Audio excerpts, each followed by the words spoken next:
Hi BookTube, it's Amy. I'm here once again with the next chapter of A. Edward Newton's This Book Collecting Game. We are on to the chapter entitled American Literature. By this rather self-sufficient phrase, we distinguish what we have accomplished in the last 200 years in the way of belles lettres.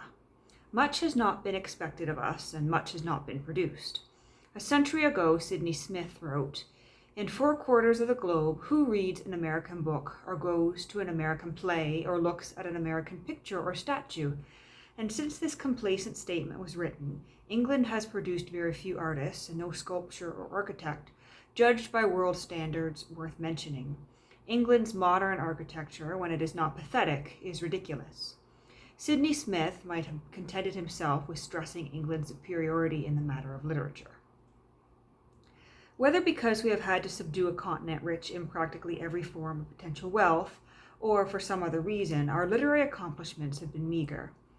The coterie of New England authors, so much esteemed 50 years ago, has now taken its proper place in the world's perspective, and it is not high. We respect Emerson, we esteem Hawthorne, we occasionally quote Lowell, but Longfellow, we now know, was hardly a poet. Holmes was a physician as well as an autocrat, and Whittier is a mere legend. Edgar Allan Poe has an assured place in the world, and James Fenimore Cooper still has admirers. They are not numerous, but their number will increase. There remain Walt Whitman and Mark Twain. These, I venture to believe, will survive the flood which submerges all except the greatest. I cannot read Walt Whitman, but the fault, I freely admit, is mine. There are a few lesser names: Washington Irving, William Cullen Bryant, Bret Harte. I am getting to the end of the list, having kept what may be the greatest name for the last, Herman Melville. Moby Dick is America's supreme contribution to world literature. For years we have been looking for the great American novel, not knowing or not remembering that it appeared in 1851.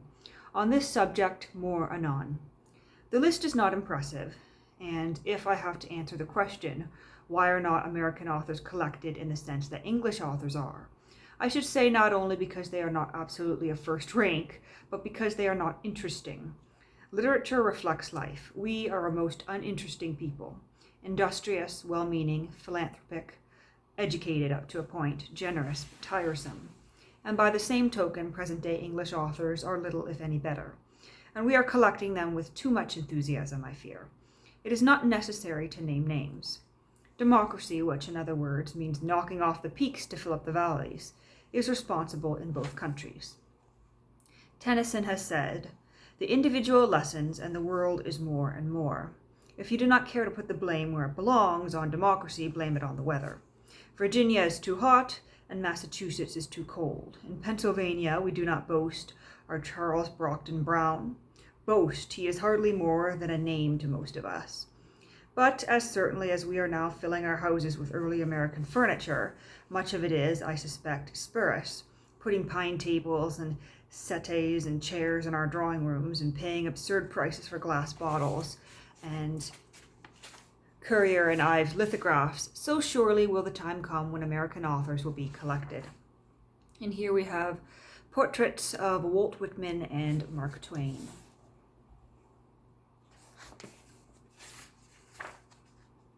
And it's amazing to think how much has changed since the publication of this book in the early part of the 20th century, because certainly American literature is, American literature just absolutely dominates, and it is certainly collected and seen to be of value at the expense of the literature of other countries. Here we go. The desire to collect something is natural as soon as a man has provided himself with food, clothes, and shelter. And if we cannot collect one thing, we will another. The supreme books of the world, the Paradise Losts, the Robinson Crusoes, the Vicars, and the Elegies, these and others like them will continue to advance in price. But as I should be wary of paying very high prices for books which Father Time has not yet permanently placed upon his shelves. We have books of extreme interest printed in America, but they take rank as Americana rather than as literature. There is the Bay Psalm book, undoubtedly the most valuable and interesting book printed in America. Mrs. Cornelius Vanderbilt owns the only copy now in private hands, her husband having paid $1,200 for it many years ago at the Brinley sale. It will be interesting to see what becomes of it, for the final resting place of any excessively rare book is sooner or later a public institution. There is spiritual milk for Boston babes in either England, drawn out of the breasts of both testaments for their soul's nourishment. Dr. Rosenbach owns a unique copy in his amazing collection of American children's books, now on exhibition in the superb Free Library of Philadelphia, for after years of delay, under the capable direction of its distinguished librarian, John Ashurst, Philadelphia is now able to boast of one of the finest public libraries in the country. There is that amazing book of verse, The Day of Doom, elsewhere referred to, of which no early copy exists. It verges upon literature. And there is Poe's Tamerlane. No conceivable price is too high to pay for the first book of so great a genius as Edgar Allan Poe. After these, and a few more, the declension is rapid. Hawthorne's Fanshawe, written when the author was a student at Bowdoin College, though whose rarity is due to the fact that Hawthorne himself destroyed the greater part of the edition. Lowell's Commemoration Ode, a few volumes of Thoreau, and the roll is called. Thoreau's first book, A Week on the Concord and Merrimack Rivers, is a desirable item, but my own choice is for Walden. Perhaps because more than 40 years ago, in company with a charming Boston girl, I made a pilgrimage to Walden Pond and to Concord, and met there an old man, his name, I think, was Bartlett, who took us to all the places of interest in that lovely village, and regaled us with stories of the great and near great men who had once lived there. I remember thinking that he seemed to have been more than a little sweet on Louisa Alcott, and had read for her the proof sheets of that classic story, Little Women. The most important collection of American authors recently made was that of the late Stephen H. Wakeman of New York, whose collection was dispersed at auction in April 1924 at the American Art Association. Mr. Wakeman, a businessman, started out 25 years ago to collect his favorite authors, Bryant, Emerson, Hawthorne, Holmes, Poe, Longfellow, Thoreau, Lowell, and Whittier. He collected the finest obtainable examples, securing, where it was possible to do so, presentation copies. These showed, as was quite natural, a sort of mutual admiration society at work. Poe presented to Hawthorne, as did Lowell. Longfellow presented to Bryant, as did Thoreau. Emerson presented to Thoreau, and so on. There was no Tamerlane, and the highest price of the sale was the dedicated copy of The Raven and Other Poems to Miss Elizabeth Barrett, with the respects of Edgar A. Poe. It brought $4,200 and would bring $10,000 today. Bryant's The Fountain, with the inscription Charles Dickens, Esquire, from his friend and admirer, William Cullen Bryant, brought only $400. Bryant wrote what is, in my judgment, the finest poem written by an American. I refer, of course, to Thentopsis, written when he was only 19 years of age. I don't know much about poetry, but if there is a finer something to be aimed at than that contained in the last 9 lines of this poem, I'm not aware of it. To return, Bryant's first book, The Embargo, by a youth of 13, uncut and stitched as issued, brought $500. Hawthorne's first book, Fanshawe, brought $125, while a copy of Twice Told Tales with an inscription, Miss Sophia A. Peabody, whom he afterward married, with the affectionate regards of her friend Nath Hawthorne, brought $1,000. The Scarlet Letter to the same lady, she was now Sophia A. Hawthorne, brought $400, and a presentation copy to his sister brought $350. Of the Lowell items, and Lowell is an author not sufficiently read today. I've never heard of him, but I guess he was one of the greats of American literature at the time of publication here. Of the Lowell items, and Lowell is an author not sufficiently read today, the most important was the Commemoration Ode. This brought $800. A Year's Life with an inscription in Lowell's hand to Alfred Tennyson from the author, Boston, U.S., brought $325. Holmes' Memoir of Emerson, presented to Whittier, the last book sold by George D. Smith to Mr. Wakeman just before GGS's sudden passing, brought $700. But of course the Poes and the Hawthornes brought the high prices of the sale, although today they look cheap enough. L. Araf, Tamerlane, and Minor Poems, the copy used by him in preparing the 1831 edition of his poems, and given by him to his cousin Elizabeth, brought $2,900. We are able to follow this copy to the Pierce sale in 1902, when it brought $1,800, and to the Moore sale 10 years earlier, when it brought only $75. In the Foote sale of 1894, which was the first important sale of American literature, as opposed to Americana, several of these items appeared for the first time. In that sale, a copy of the Tales of the Grotesque and Arabesque, in which had been inserted 5 lines of writing in Poe's hand, brought $72, with the writing was a prospectus of a magazine which he proposed to publish. The 5-line manuscript and the prospectus at the Wakeman sale brought $1,000, and the Tales alone $300. A copy of the Tales, revised in Poe's autograph for a new edition, brought $3,400. Well, an inscribed copy of The Raven and Other Poems to Sarah Helen Whitman brought $2,600. And another copy of The Raven, with an autographed copy of the last verse laid in, brought $2,900. Poe's own copy of Eureka with many corrections brought $2,000. This had been Griswold's, his literary executor's copy, and in the Hearst sale in 1905 had brought $530. And here we have a fragment of manuscript from Edgar Allan Poe. From these prices, it will be seen that Poe commands today higher prices than any other American author, and it may be said that he and Whitman are only 2 authors that are greatly esteemed out of their own country. This is not the place, nor am I competent to make any estimate of Poe's genius, but it may be said without fear of contradiction that his tales are unequaled in subtle and well-sustained horror, and his poems are as faultless in rhythm and finish as they are impossible to explain. His life was somber, and his death in his 38th year was tragic. He has all the elements which go inevitably to make a collected author. But where will you find the books? My own collection of the Americans is not much to boast of. I have a Presentation Raven and Other Poems with the inscription Miss Sarah Virginia Durant, from her very sincere friend the author, and the last lines of an attack upon Henry B. Hearst. Poe was always either attacking or being attacked, who had accused the poet of plagiarism.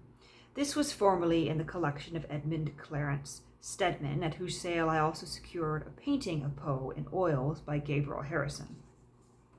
Unfortunate in his life, Poe was also unfortunate in the selection of his literary executor, Rufus Wilmot Griswold. He was a Baptist minister, a profession which he deserted for literature. Temperamentally, he was the last man either to understand or to sympathize with Poe's genius, but his book, Prose Writers of America, published in 1846 and enormously popular for many years, is a volume which no intelligent collector of American authors can afford to neglect. No paper, however casual on the subject in hand, but must make reference to Harriet Beecher Stowe's Uncle Tom's Cabin. I shall, I think, never read it again, and I doubt whether I could sit through a performance of it. But who that has seen it as a boy, as I have, from the front row of the gallery of a crowded theatre, can forget it? The pathos of Uncle Tom, the pathos of Little Eva, Eliza's escape over the ice from the bloodhounds, the humor of Topsy, the ferocity of Simon Legree, the death of, but no, I cannot bring myself to think of that child's passing. There was not a dry eye, not a dry handkerchief in the house. It was written as a piece of propaganda, but I doubt if Mrs. Stowe had ever heard that now overworked word, and it swept over the country like a prairie fire. Published in Boston by John P. Jewett Company in 1852, 3,000 copies were sold the first day, and within the year, no less than 300,000. And here we have a first edition in the usual cloth binding of Uncle Tom's Cabin. It's not a very clear image, but there it is. 8 power presses were kept working day and night to supply the demand, and its success in England was no less instant and enormous. In this country, the book appeared on March 20. In England, it was reviewed in the Athenaeum 2 months later. Pretty quick work. Castle brought out a fine edition illustrated by Cruikshank, a copy recently sold for £16 and 10 shillings, and within the year 12 Perhaps more different editions were being offered for sale at prices varying from half a crown to 6p. And here we have a first edition of Uncle Tom's Cabin, but this one has been bound for presentation and it is considered scarce. Never before and never since has there been any success like it. Authorities say that in England and her colonies, its circulation exceeded 1.5 million copies. Farther than this, it was translated into many European languages. There were 8 different translations into French, and anyone wishing to enjoy a good laugh will have it upon turning to a French illustrated copy. I've seen a picture of Uncle Tom bedecked in the epaulets and gold braid of an officer of high rank in the Navy, sitting on a coil of rope on the deck of a Channel steamer, talking to a dangerous-looking soubrette, who is of course Eva, and this was supposed to depict life on the Mississippi River in the early 60s.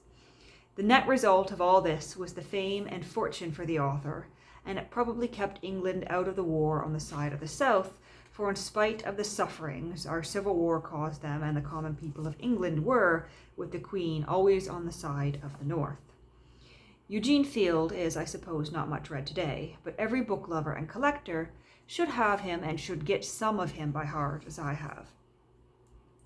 We have historians and scholars, none certainly of the rank of Gibbon, but Gibbons are not common even in England. Our lack, and it is a grievous one, is in works of imagination in poetry and in fiction. Having said which, let us remember Moby Dick and be calm. The greatest thing written in English since Paradise Lost is the way one foreign critic speaks of it, and Tomlinson inquires whether outside of St. Paul's epistles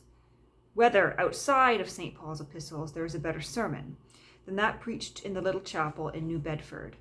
He ranks Melville's epic among the first half-dozen books of modern literature, classing it with Don Quixote, Gulliver, the Eugene Field I knew by my old friend Francis Wilson.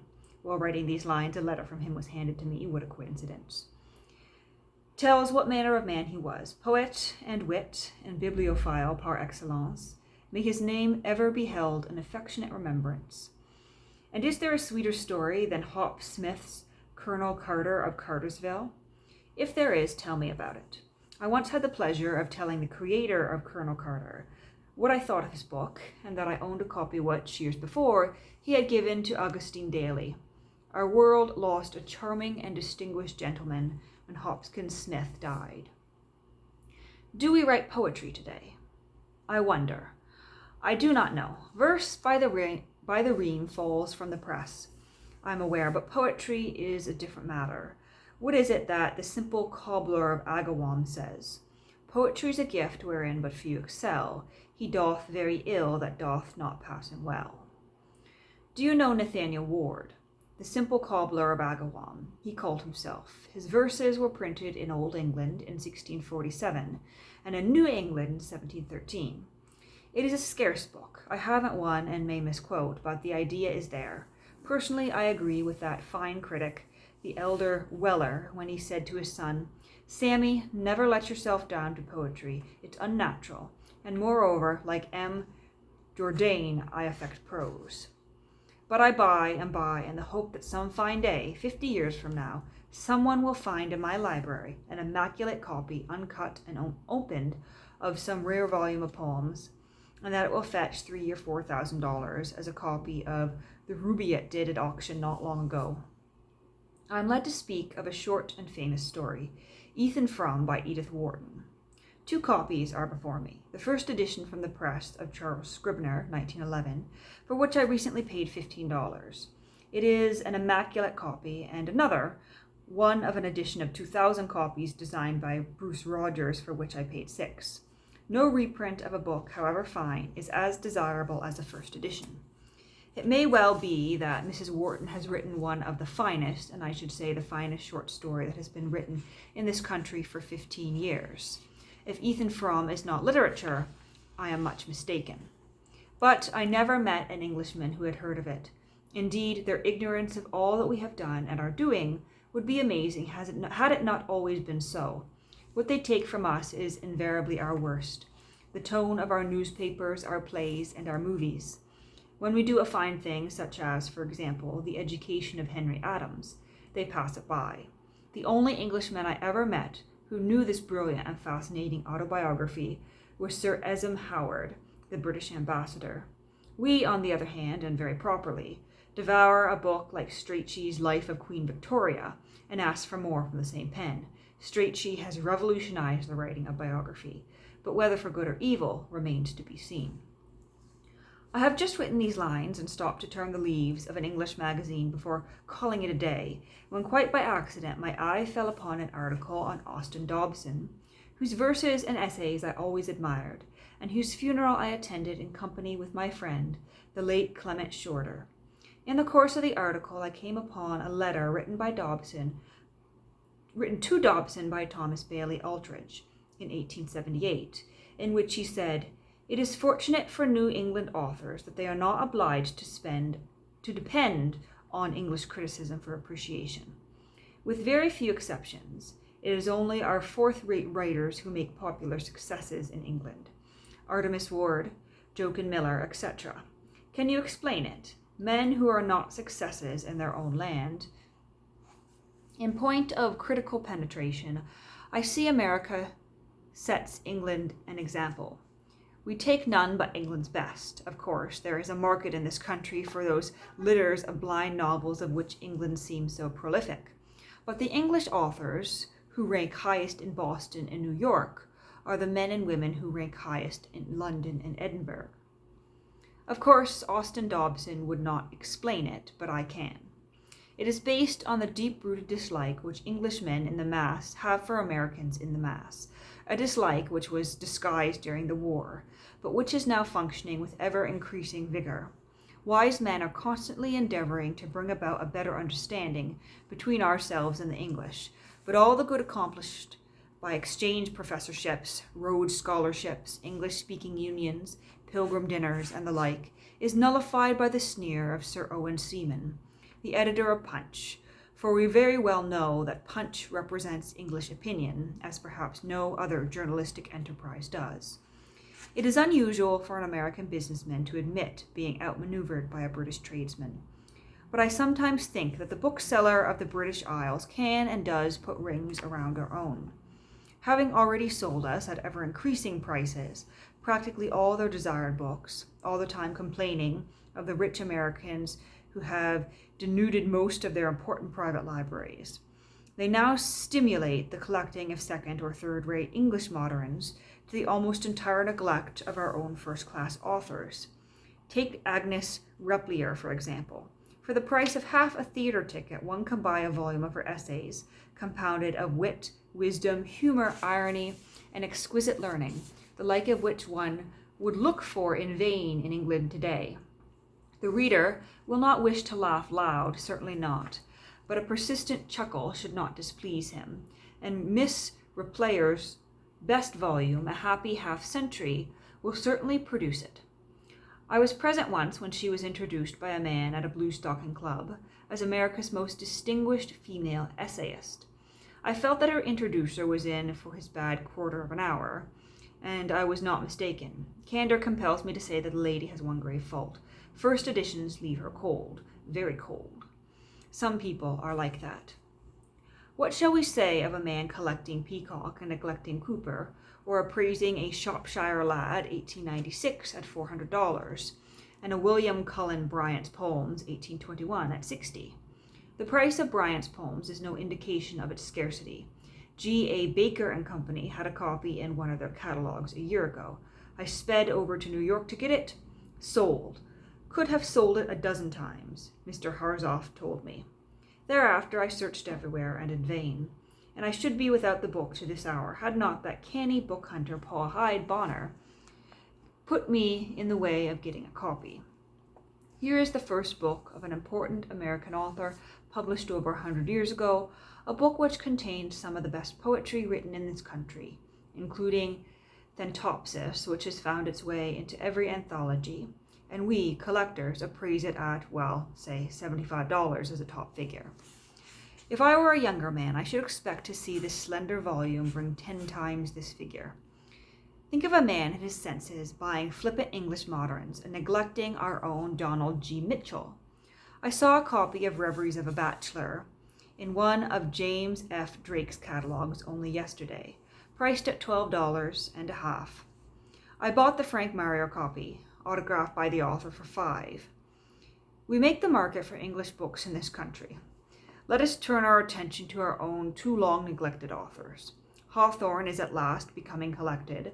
Some of his earlier and little-known books, like Grandfather's Chair, Famous Old People, and Liberty Tree, are delightful and scarce, but still obtainable. Buy them now. And above all things, do not neglect Whitman. I am on record somewhere as saying that Leaves of Grass will someday outrank any book published in the 19th century, except Pickwick, and I am still of this opinion. Democracy is its theme, and while I detest it, the whole world is moving in that direction. Leaves of Grass is what one of our late presidents would have described as a forward-looking book. It is to be judged by its best rather than by its worst, of which there is plenty. But that is the way we judge Wordsworth and indeed all the poets. Whitman labored over his copy, as the most casual glance at any of his manuscripts will show. And when he was not cataloging the universe, he usually ultimately found the right word. His merit, however, is the merit of the prophet rather than the merit of the poet. His prose has not yet been sufficiently considered, but my advice to the collector is secure every scrap of Whitman in manuscript and in first editions while it is available. And of Mark Twain, I would say the same thing. As Whitman is valuable for his prophetic quality, so Mark Twain will be valued for his pictures of an era which has already passed away. His Life on the Mississippi is a great book, and Huckleberry Finn and Tom Sawyer take high rank as novels of a sort.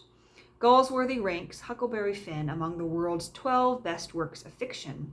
Unfortunately, Clemens' books are distressingly ugly in format and were published in enormous editions, but they were so immensely popular that to find copies in reasonably good condition today is difficult, which is all the more reason why the collecting of them should not begin.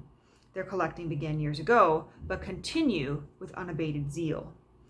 And it was one of Clemens' griefs that, having attained worldwide fame as a humorist, no one would take him seriously.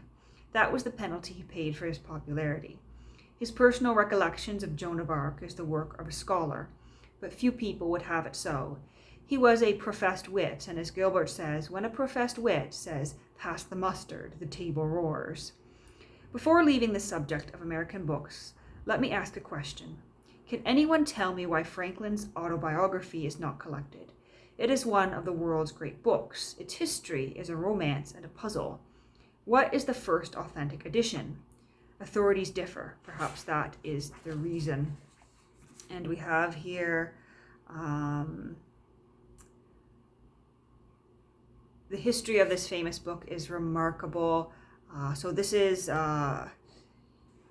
the Franklin's autobiography illustrated here. The history of this famous book is remarkable, written in various places and at different times from 1771 to 1789. It was first translated into French, by whom nobody knows, and published in Paris in 1791. The original manuscript having disappeared, it was translated back into English by two different and unknown hands, and published by two rival firms in London in 1793. William Temple Franklin, Franklin's grandson, having located the manuscript, published it in 1818 with such alterations as he saw fit to make. The first and only edition which pretends to accuracy is John Bigelow's, published by Lippincott in 1868. The original manuscript is at the Huntington Library. And that brings us to the end of this chapter on American literature. The next chapter is titled Conversation in the Library at Oak Knoll.